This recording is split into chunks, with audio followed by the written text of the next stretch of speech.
Yeay,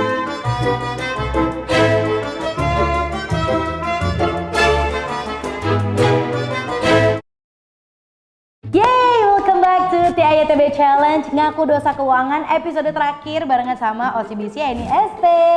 Halo guys, ditemenin lagi sama aku Novila. Kita akan mengajak teman-teman yang hadir ke sini untuk mengakui dosa-dosa keuangannya yang pernah dilakukan. Dan di episode terakhir ini Vila nggak sendirian, sudah ditemani sama dua cowok-cowok pebisnis yang pasti teman-teman juga sudah pada tahu ini siapa ya.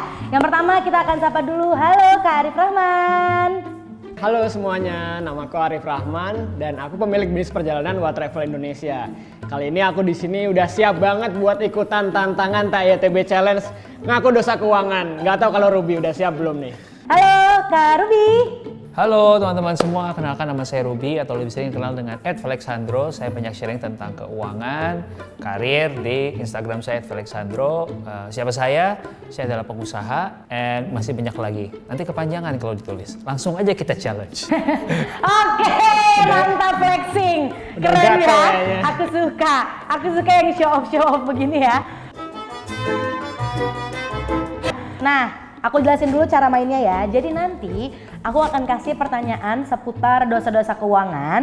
Nanti masing-masing Kak Arif dan juga Kak Ruby harus menjawab pertanyaannya. Dan nanti tiap pertanyaan tuh akan dinilai siapa nih kira-kira yang lebih berdosa.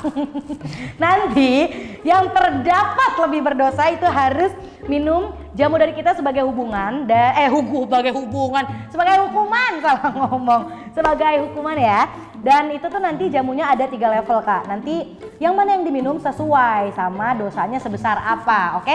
Yang pertama itu ada jamu pahit level 1. Waduh, ini adalah jamu sirih kunyit asam tanggung bulan. Nah, rasanya itu senyelekit tanggung bulan saldo tinggal ceban. Nah, itu yang pertama. Kalau yang kedua tuh yang tengah itu adalah jamu pahit level 2, yaitu adalah jus pare temulawak kelilit utang. Pahitnya sepahit cicilan nunggak ditagih debt collector. Sekarang adalah jamu yang level 3. Ini jamu pahit level 3 ini adalah jamu brotowali bokeh maksimal. Yang rasa pahitnya maksimal, sepahit masa tua tak berharta. Coy, amit-amit jangan sampai ya. Karif sudah siap? Deg-degan nih.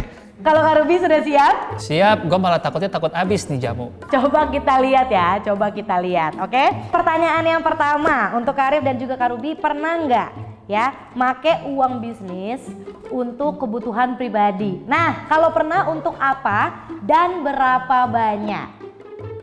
Wow. Ayo coba mulai dari Kak Ruby dulu deh, silakan. Pertanyaan pertama Gitu udah banget pertanyaannya. berdarah-berdarah nih. Ya, harus kita kulik. Kalau dari pebisnis, coba kita lihat sejago apa manage-nya ya. Coba Kak Ruby silakan duluan.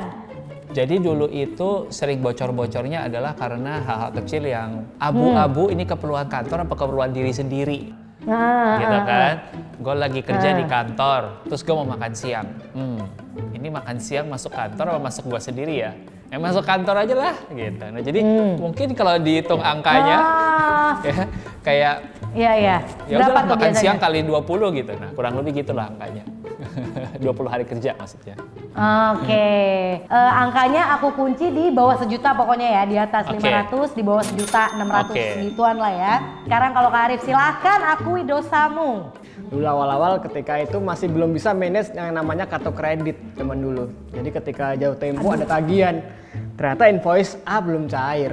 Terus gajian udah mepet nih, udah tinggal tipis-tipis karena ada cicilan juga saat itu.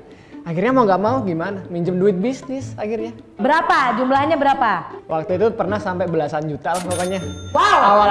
Awal-awal bisnis namanya juga berat. Ini dosanya yang lebih besar adalah Kak Arif. Dan Kak Arif langsung minum jamu level 2. Untungnya pas aus nih, cobain. Untungnya pas haus pas. Silakan dicobain. Lumayan pahitnya. Gimana rasanya? Lumayan meremelek. Kita lanjut ke pertanyaan yang kedua. Pernah nggak nih Kak Arif dan juga Kak Ruby bohong sama rekan bisnis kalian soal pengelolaan keuangan bisnis? Mulai dari Kak Arif dulu silakan. Oke. Waktu itu aku pernah melakukan suatu hal atau dosa atau kejahatan yang namanya kalau di keuangan namanya window dressing. Jadi kayak aku mempercantik laporan keuangan dari bisnisku supaya ada investor yang tertarik. Itu dosa Oke. banget gak sih itu kayak yang sebenarnya nggak menipu, cuman main cantik aja.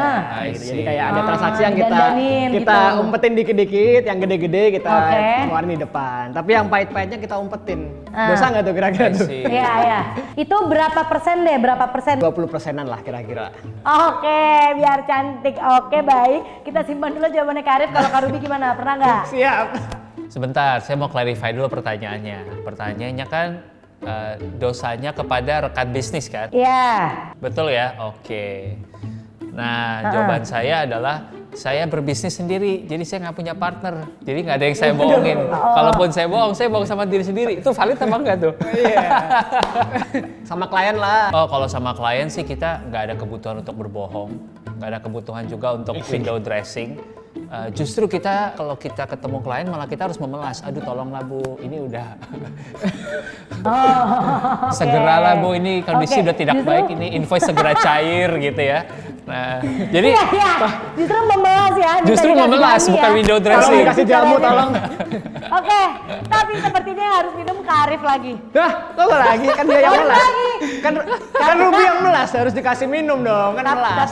Tapi ini kan kita membahas soal dosa keuangannya. Oh iya iya. iya. Ya. Ayo minum jamu level 3. Langsung. Yang mana nih? Level 3 yang paling iya, pahit, level 3 langsung. yang paling gelap warnanya. Oke, baik. Level 3 ya. Paling teh tawar ini kan. Nah, cobain dulu. Wow, Jerit. Nah. Gimana teh tawarnya?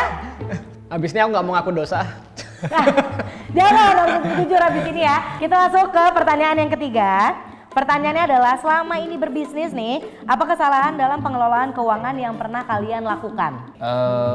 saya itu sempat tidak rapih dengan pencatatan pengeluaran saya. Seringkali kita udah butuh banget dana, jadinya kita nggak punya cukup.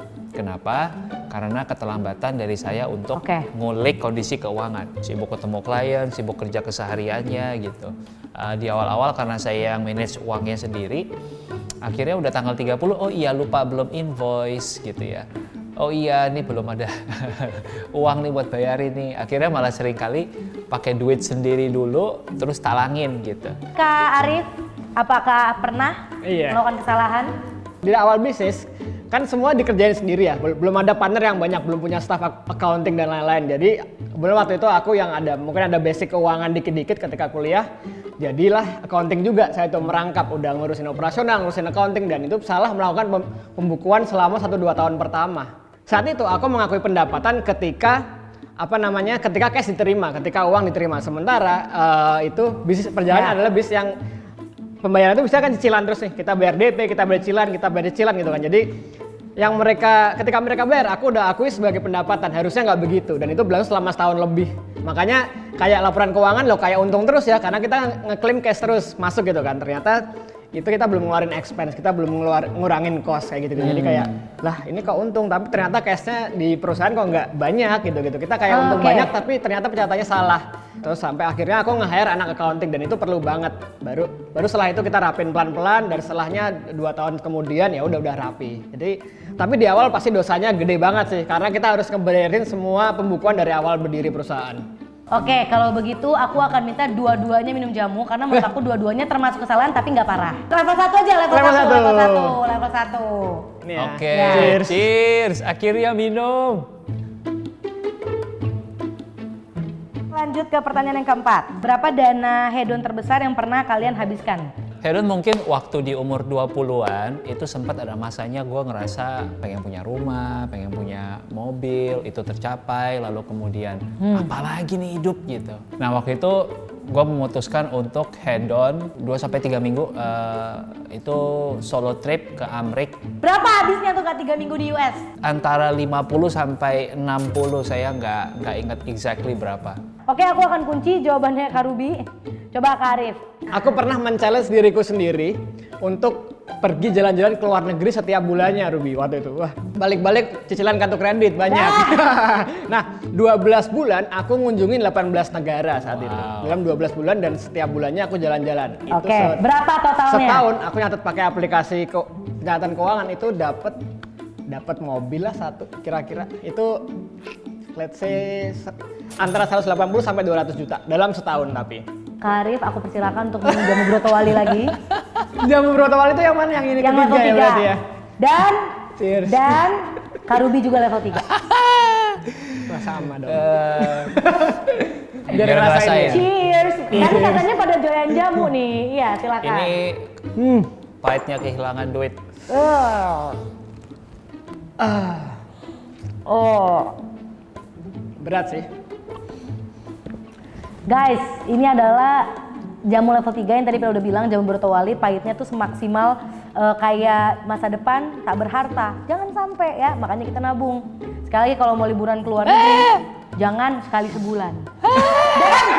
Jangan kayak tiba-tiba ke USA 3 minggu, booking semua restoran yang aku pengen cobain. Oke, sekarang kita akan masuk ke sesi yang kedua. Ini adalah quick session. Nah, bedanya sama sesi yang pertama, kalau di sesi ini jawabnya singkat, padat, dan jelas aja, oke? Berapa kerugian terbesar yang pernah kalian alami selama berbisnis? Kalau secara pribadi aku pernah nanggung kerugian gara-gara investornya kabur. Itu 40 juta lah. Oke, 40 juta kita kunci jawabannya. Kalau Kak Ruby gimana? Nah, aku selama beberapa tahun bikin bisnis, ada satu yang aku gagal. Waktu itu kita bertiga partnerannya, kita sama-sama masukin dana sekitar 100 juta. Jadi kalau bagi 3 ya equal partners, sekitar 33 juta waktu itu. Akhirnya bisnisnya tutup setelah 1,5 sampai 2 tahun kita jalanin. Jadi itu kerugianku sih 33 juta. Sebetulnya dua-duanya tuh kesalahannya bukan yang gimana banget ya, tapi dua-duanya minum. Minum jamu yang level 1 aja deh. Level 1. Level 1, silakan. Oke, mungkin tapi emang untuk kedepannya ilmunya adalah untuk lebih berhati-hati lagi dalam berbisnis ya, untuk mencari partner distribusi atau investor dan segala macam. Sudah kita tentukan yang berhasil mendapatkan predikat yang not dumb and not broke adalah Kak Ruby. Selamat! Yeay! Berhasil memenangkan TTB Challenge Ngaku Dosa Keuangan episode terakhir. Selamat Kak Ruby. Apakah Kak Ruby ada yang ingin disampaikan sebagai pemenang? Aku share sedikit aja, menurutku sebagai seorang pengusaha, kita semua harus mengizinkan diri kita berproses. Tentunya tidak ada orang yang mulai langsung jadi expert, jadi maklum banget kalau di awal-awal kita mengalami dosa-dosa tadi ya. Semoga teman-teman nggak perlu tapi ngalamin. Setelah mendengar cerita saya dan Arif, teman-teman bisa belajar dari situ. Aku yakin banget kita semua bisa bertumbuh bareng dengan menggunakan Nyala Bisnis. Aku sendiri sebagai nasabah dari Nyala Bisnis sangat terbantu sekali untuk mengatur cash flow aku di bisnis aku. Yeay! Thank you Kak Ruby. Sekali lagi selamat. Mungkin dari Kak Arif juga ada yang ingin disampaikan. Oke, Silakan. aku sedikit aja karena quote-nya udah disampaikan oleh Ruby. Semoga kalian bisa belajar banyak dari sesi hari ini dan cukuplah kita yang ngalamin aja. Semoga kedepannya aku bisa terbantu banyak dengan Nyala Bisnis. Thank you. Yeay! Sekali lagi selamat untuk Kak Ruby dan juga untuk Kak Arif. Terima kasih untuk tidak berkecil hati ya, masih bijak ya. Siap. Oke, terima kasih banyak Kak Ruby dan juga Kak Arif sudah bergabung bersama saya Pila hari ini di TTB Challenge Ngaku Dosa Keuangan episode terakhir, dan sampai ketemu lagi di lain waktu. Sukses terus bisnisnya, semoga kita bisa bekerja sama lagi di pekerjaan selanjutnya. Amin. Terima kasih Kak info-infonya dan ilmu-ilmunya, aku Thank you, sangat thank you. terbantu. Terima kasih ya. Bye-bye. Dadah. Sampai jumpa. Thank you semua. Thank you. See you. Di masa yang tak pasti, banyak orang alih profesi. Pada akhirnya, berbisnis di rumah pun menjadi solusi. Namun, ada kalanya semua tak berjalan dengan manis saat keuangan pribadi tercampur aduk dengan bisnis, sungguh ironis. Ini saatnya ubah keribetan menjadi kemudahan dengan Nyala Bisnis. Atur keuangan jadi makin praktis. Saya Novila, pamit undur diri. Sampai jumpa di kesempatan lainnya. Bye, salam TAYTB.